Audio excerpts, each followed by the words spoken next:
Assalamualaikum warahmatullahi wabarakatuh.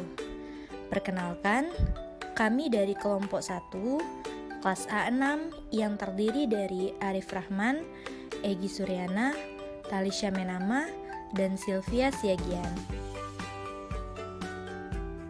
Siapa sih yang tidak mengenal teknologi, handphone, komputer, dan internet?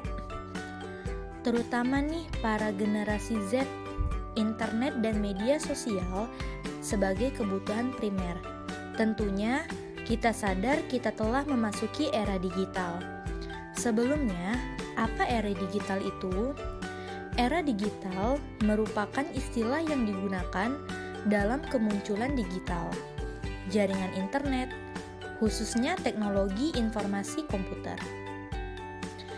TIK adalah cara atau alat yang terintegrasi yang memungkinkan kita untuk menemukan informasi atau bertukar informasi. Tentunya, dalam menggunakan teknologi digital tersebut, kita perlu memahami dan menerapkan etika digital. Etika digital merupakan sekumpulan azas atau nilai yang berkenaan dengan tata cara, adat, atau nilai mengenai benar dan salah, hak dan kewajiban tentang pemanfaatan. Lantas, apa saja perbedaan etika di dalam masyarakat dengan etika dalam teknologi? Etika di masyarakat berisi sopan santun yang harus dipatuhi dan diterapkan sebagai warga yang baik. Sedangkan etika dalam teknologi berisi sopan santun yang harus dipatuhi dan diterapkan saat berinteraksi dengan orang lain melalui internet. Ruang lingkup etika digital tidak dapat dipisahkan dari permasalahan-permasalahan seputar TIK.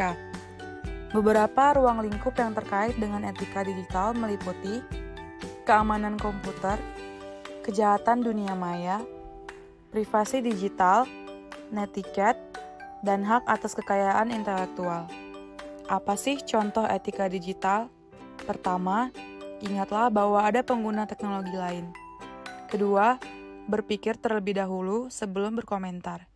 Ketiga, gunakanlah bahasa yang sopan dan santun. Keempat, selalu berdiskusi dengan sehat.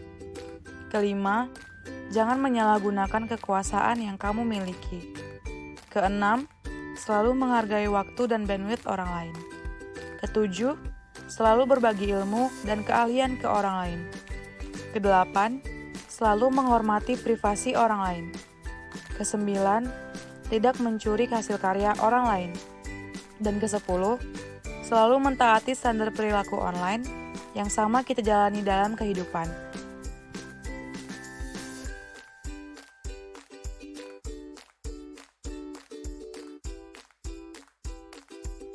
Pelanggaran dan kejahatan digital. Tentunya dengan kemudahan itu ditawarkan oleh teknologi ini juga membuka peluang untuk kejahatan baru, yaitu hacker dan cracker. Hacker didefinisikan sebagai orang yang berkeinginan untuk melakukan eksplorasi terhadap sebuah sistem operasi komputer pengamanan lainnya, tetapi tidak melakukan tindakan pengerusakan apapun, tidak mencuri uang atau informasi. Sedangkan cracker adalah sisi gerak dari hacker dan memiliki ketertarikan untuk mencuri informasi.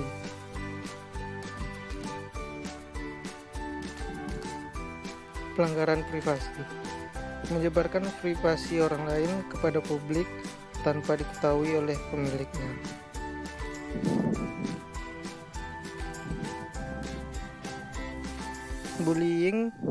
Bullying juga terjadi dalam dunia maya, bahkan pelakunya tidak saling mengenal.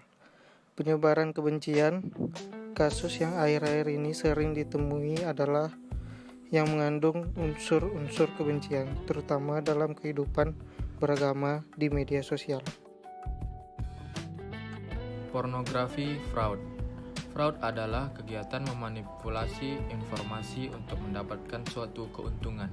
Sedangkan data forgery adalah kejahatan yang dilakukan dengan tujuan memalsukan data pada dokumen penting yang ada di internet. Dokumen ini biasanya dimiliki oleh institusi atau lembaga yang memiliki situs yang berbasis web database. Maka dari itu, dalam rangka melindungi privasi kita dan keamanan data, terdapat beberapa upaya yang dapat melindungi privasi dan keamanan digital. Yang pertama, perbarui software dan device. Kedua, aktifkan enkripsi di laptop. Ketiga, memasang kata sandi pada device. Keempat, menggunakan kode sandi yang kuat.